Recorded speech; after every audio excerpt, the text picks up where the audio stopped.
My first question for you is, can you talk me through the production and making of this upcoming album, Chama? Yeah, I mean it's been a while now. I think we started like more than a year ago. And most of it started with me and Zion, my son. He plays drums on the record. We started working on the album little by little. My first things I always do is like I go to a riff harvest, I call it, where I collect riffs, and it's almost like I joke with people, but I say the desert is full of riffs. You just gotta go to the desert and find the riffs. So um, I go out on walks and I come back from the walk, grab my guitar, and the riffs come out. And I know it sounds crazy, but it happens. It's a wild thing. Um, and then we start working on this album. We got very inspired by a UFC fighter called Alex Pereira. He used Hmm. one of my songs as his walkout music. And that moment of him using the song really connected with me and Zion. We're both fans of UFC. And I think that moment sparked the whole inspiration for the record. That's why we call it Chama, which means flame in Portuguese. Um, and I like the idea that I challenge myself on this record, try to make some unorthodox riffs, some different vocal patterns, more experimental songwriting, and some really cool guests. And also the production of the album was done by my son Zion. He produced the record, and very cool because he would challenge me. He's not a yes man. Me and him, we butt heads, we argue. And that makes it cool because it becomes something that it challenges me to try to always do a better riff, a better song, a better vocal pattern, a better whatever it is, you know. I think the whole process was very, very intense, very, you know. So I think it's a record that is very much full of anxiety and fun at the same time. Uh, I don't know, people don't understand, but those two things are always with me whenever I play live. There's a lot of anxiety and a lot of fun. So I felt that going into the record, those two elements came, and it was a real natural thing to be full of anxiety and nervousness and pressure, but also really enjoying and having fun and enjoying the material that's coming out of the speakers. So it was a great process actually making Shama. I think it was one of my most fun records I've done in a long time. Is the flame meaning, is there anything like, is that like attributed to the intensity of the album? Is there gonna be like, Anything you want, you know, and I okay. think that's the beauty of the of a name like that. It's a very open name. In fact, is even has double meaning in Portuguese. It means flame, but it also means calling somebody, Hmm. or you can be calling a spirit, you know. Um, so to me, it represents the Soulfly flame. I feel that we reignited the flame of the early Soulfly that was a bit low and it needed to be brought back to the spotlight, you know. But I think, you know, it's really an exotic name, and I hope people connect with the name in whatever way they want it, in whatever which way, because I always like that the songs can mean different things to different people. Doesn't need to be black and white, you know. Right. And it's I think it's cool like that. I mean, I heard many interpretations on my songs. Some of it that I don't agree with it, but it's cool that people think like that when they think of my songs. And some of it that I totally like see the point, you know. So I like the name of the album being something that's quite open like that and let people make up their own mind of what is their shama, you know. And I think everybody has a flame in their life, yeah, and you just gotta find it, you know, and feel it, you know, not just find your flame, but feel it and feel the passion, feel the inspiration. That's really beautiful. You said that, this album is like reigniting that flame that you guys already had. And musically, like, is it gonna stick to that groove metal or because I was looking through the discography through the years when I was doing my research, and I noticed like I had known there was like some dips, but I was like wondering, like, does it follow that groove metal genre or like in the single that you guys just released like in Storm the Gates, like does it follow more like that or like are you going like backwards? I think it has a little bit of everything on the album. I think Storm the Gates is kind of like it was like an appetizer Okay. um, to let the people feel what this record has a different vibe, and we are reconnecting with the early groove of the Soulfly Okay. era, which I really love. That I think the first record and stuff like Bleed and the Jump the Fuck Up was very powerful groove songs, you know. Um, but I also think the record is very modern at the same time. Mhm. So I think at the same time that the record is very tribal, is also very modern and very um, full of crazy noises all over the record. And it was really cool because we did that intentionally. So the recording was a complete in a good way, you know, like it was chaotic but good. It was a good chaos, you know. It was like I'm playing the guitar and Zion is touching my pedals, making all kinds of noises, and we're trying to record all of this so we can add to it later. And I never actually done an album like that. I don't remember where we kind of like made almost every song had something special on it that connect with some kind of strange noise and also connect with the tribal grooves of the past. And I think it's cool. I think it's kind of I've been joking. I've been calling tribal technology is what I mentioned to some people that it feels like this record has because it has the tribal element, but also has technology as far as the noises and digital effects. That's the future. So I think it's a record that connects with the past, but it goes future. And that's what makes it exciting to me. That the record, I'm still challenging myself after all these years. I'm still like, I don't know everything. I want to learn. Um, I almost like when I get a tattoo that says I know nothing, you know, because that's how I feel. Yeah. I want to learn, you know, I want to experience the world. And that's kind of cool to be that open-minded after so many records. You still have that search, you still have that drive to try to find Mhm. um something that challenges you.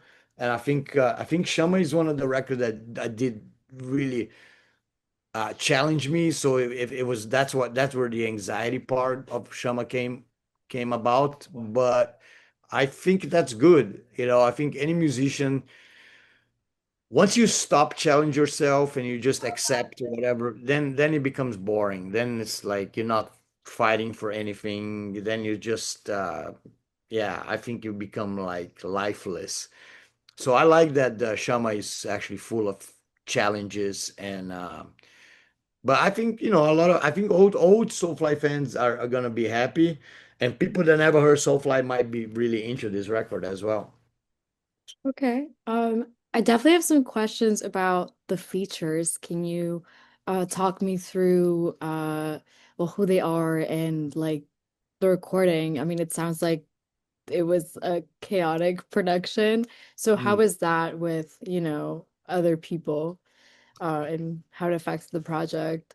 Yeah, the album has a lot of great guests. They're all friends of ours that are in bands that I like Todd from Nails is on the track Nihilist. Dino from Fear Factory is on No Pain Equals No Power. Also with Gabe from Unto Others and Ben from No Warning. There's a killer solo from Michael Amat from Arch Enemy on Gehenna. Yeah, so all these guests are it's a really Soulfly thing that we used to do back in the day. The first record is full of people. We got Chino, Fred Durst, um, Primitive. We had Sean Lennon, Tom Araya, Chino again. We had Benji from Skindred. So I always like this. It actually comes from hip hop. I think hip hop albums had a lot of guests on it. Like Mhm. when you listen to old school Wu-Tang Clan, they got like 1,000 people in the records. I thought that was cool, and I wanted to bring that into metal. I think would it be cool to have that mentality in metal where we share the metal with our friends instead of being selfish, like, oh, only, this is only my metal, nobody can touch this. I feel the opposite. Like, I want to share this music with everybody, with all my friends, and a lot of my friends are in other bands, and I want to bring them to the studio. And so yeah, so we had Dino in the studio with us. And I think it came out great. I think the guests, they make the record more exciting because they give flavors and different colors to the whole record. Yeah, totally. Um, okay, my next question is less tailored to the album per se, but I did notice that you guys, like, last time you guys released something was in 2022, and now it's been 3 years. And so I was just wondering, like, what happened in these like 3 years? What did it look like? Um, Yeah. Well, I tour a lot with a lot of other projects, yes. and so I was doing a lot of touring with Cavalera and Nail Bomb, um, even other stuff like Killer Be Kill, Go Ahead and Die. And because of that, there's this gap of 3 years, which I think is cool. I feel like um, I don't feel like Soulfly should release a record every year because then by now we probably will be on record number 40. And that would not be a good thing. So this has been our 13 record. There's actually a gap between them of 2, 3 years. Yes. That is actually kind of cool because I don't know, like it makes people lounge, be excited for the record to they remember the last one, but they are excited for the new one because there's a lot of shit happens in 3 years, especially in this world that we live in. Yeah. 3 years seems like a lot of shit can happen in 3 years. Um, but yeah, I think it's cool that we waited 3 years to release Shama. I don't know how long I'm gonna wait for the next one. Might be shorter, might be longer.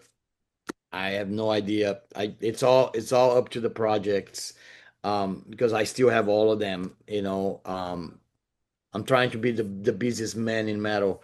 But eventually we're gonna get to the next record. But I think it's kind of cool to have that gap, and I would just go heavy on touring, which would be the coolest thing for this record is to play the songs live. That's why we do this. Yeah, weren't you guys just in Europe like Yeah, not I that was there long for ago? yeah, Soulfly was there for 7 weeks, playing a lot of festivals. And then I did a little bit of Nail Bomb as another side project that I have. Um, I have a US tour starting in 2 days with Chaos AD, Cavalera Brothers playing Chaos AD. And then eventually we're gonna have like a Soulfly tour for Shama, and hopefully we'll get us to next year. All right, that's really cool. I saw that you guys were going also onto Australia pretty soon. Yeah, in Um, January. yes.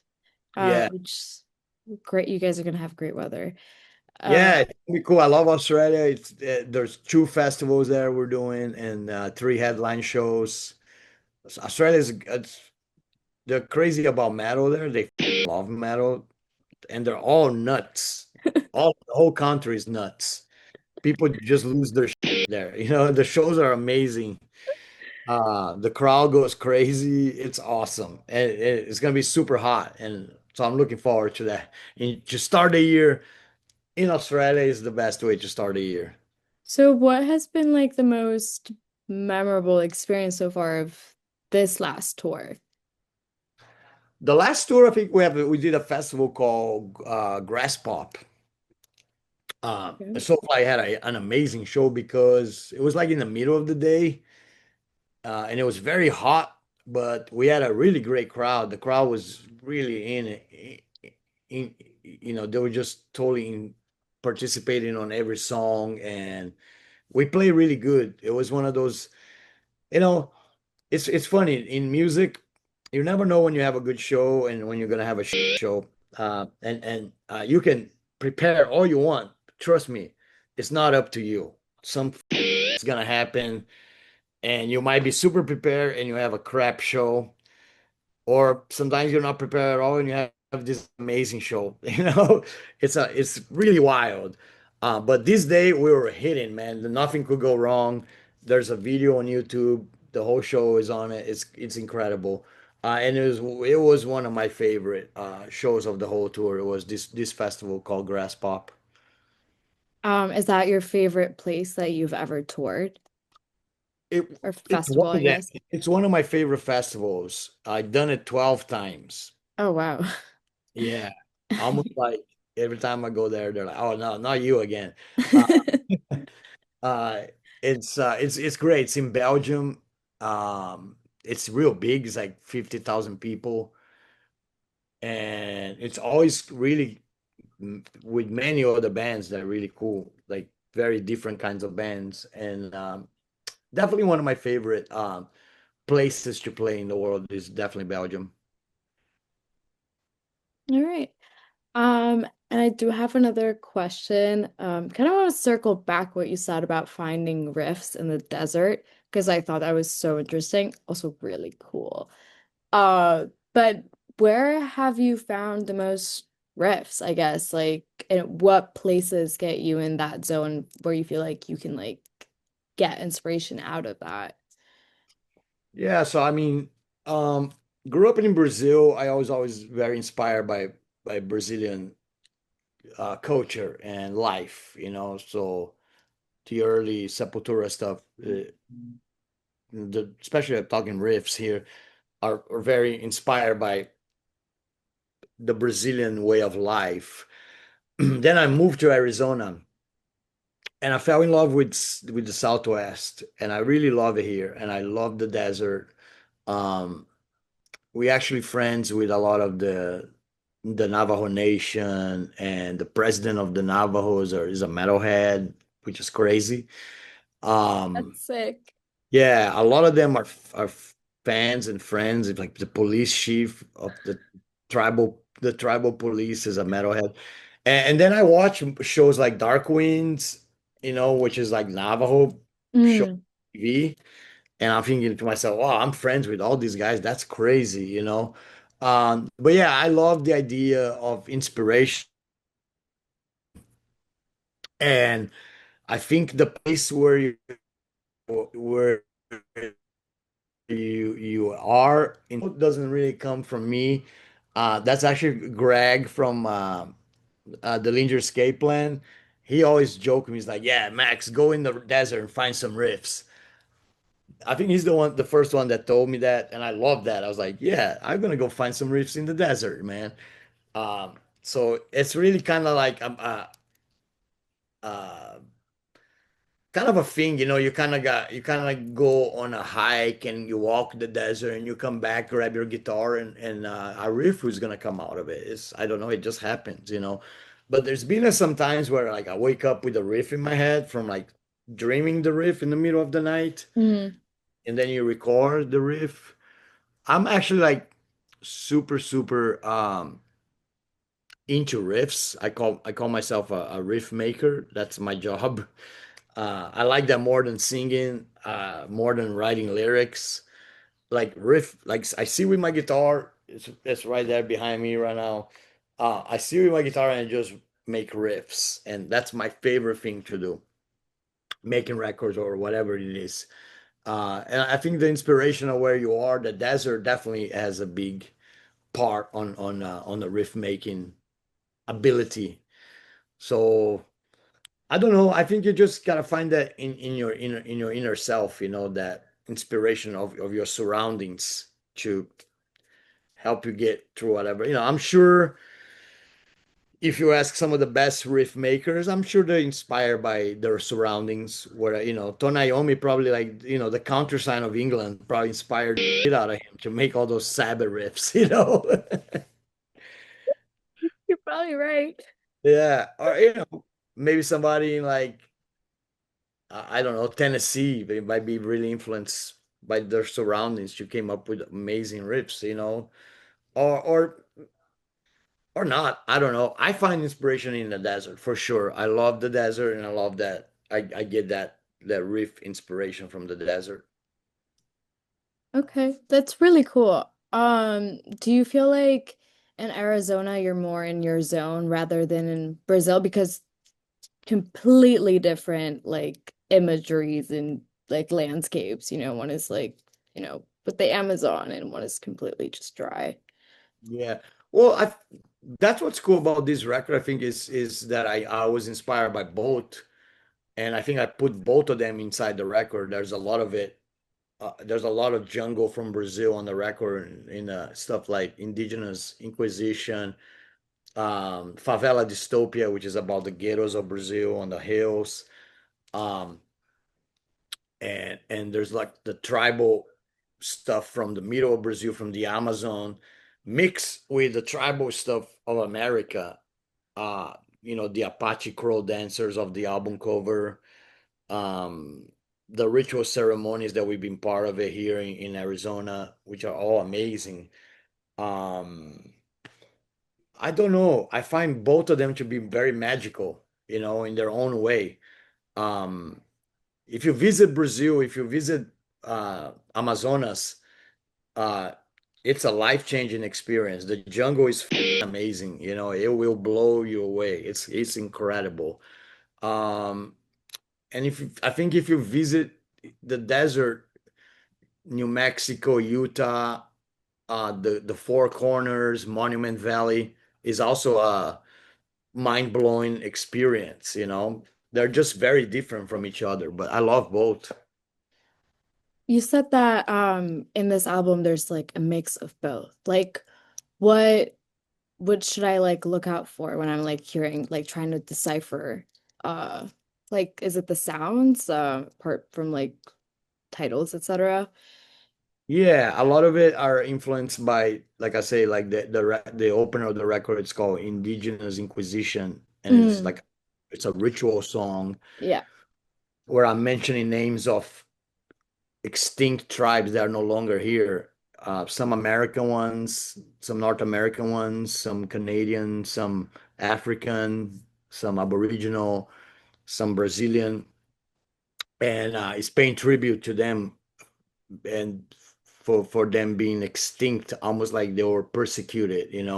Hmm. Uh, and then you have other stuff like there's a song called Always Will Be, which is it's an Aboriginal term. The Aboriginal use that in Australia a lot. And I always like this term, always will and always will be. That's I feel that's so strong too. And it means everything. It can mean you as a person. You always will and you always will be the person, Hmm. or Soulfly as a band. Always will be. It's like you're here in the moment.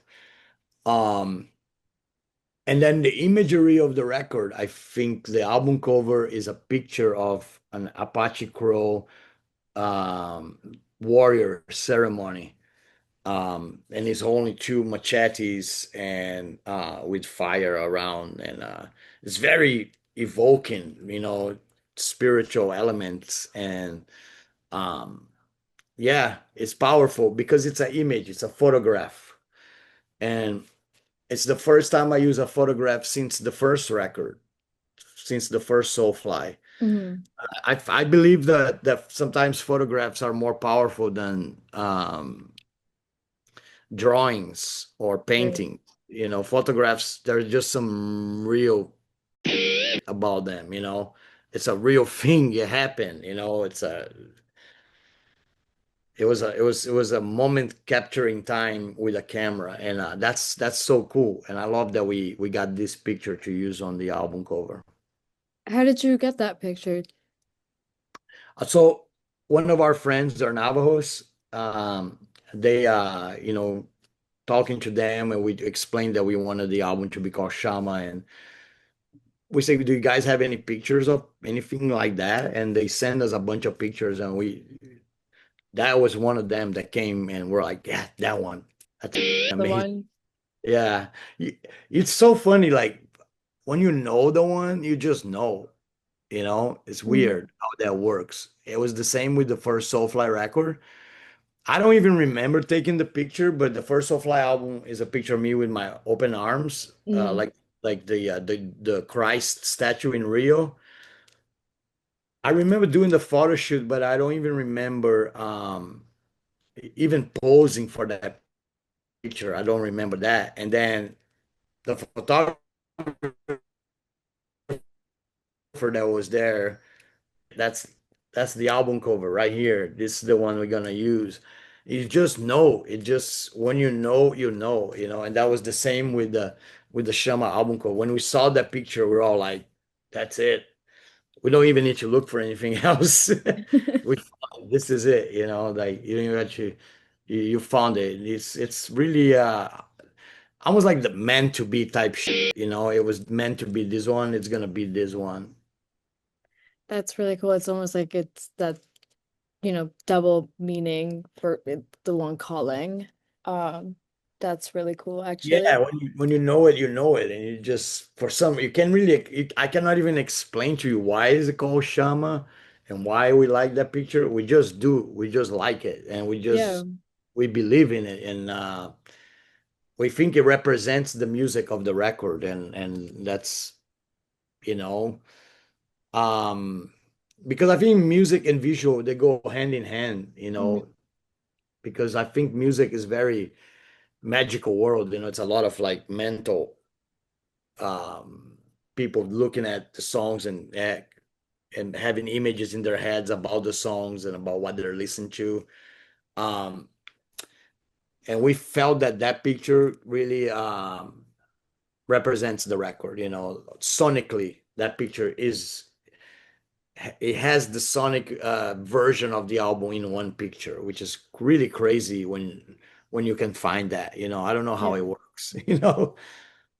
Do you feel like there's like this sort of inertia, like a different, maybe not inertia, but like a different energy with this album and like some others that you have already put out there? There's always something happening in music. There's things like that that I cannot explain why some records feel a bit more special than others, but they do. And being releasing so many records like I've done, I know one thing for sure. It's not. I don't have the power to control the record. It's out of my hands. Once I've done the music side, um, you kind of throw it to the universe. The universe is gonna do whatever he's gonna do with it, and Right. they're gonna love it. They're gonna hate it. Um, It might be a record that takes a couple years for people to really get on. Might be a record that they love instantly. I don't know. You know, it's then that's what makes it cool. But definitely, I feel something special about Shama. It's definitely a different vibe going into the record than I felt um, some of the other ones. It sounds like it. It sounds very special. And my last question to you is, do you want to say something to the WSOU listeners that are, or I guess, audience who are watching this? Yeah, I love WSOU. You guys are awesome. Always playing great. Um, I visit actually a couple of times. I've been to the studios, and you know it was cool to see all the students. You know, they're doing all the things like really cool. And yeah, I just want to tell other people like I hope you guys love Shama and it was created from the heart.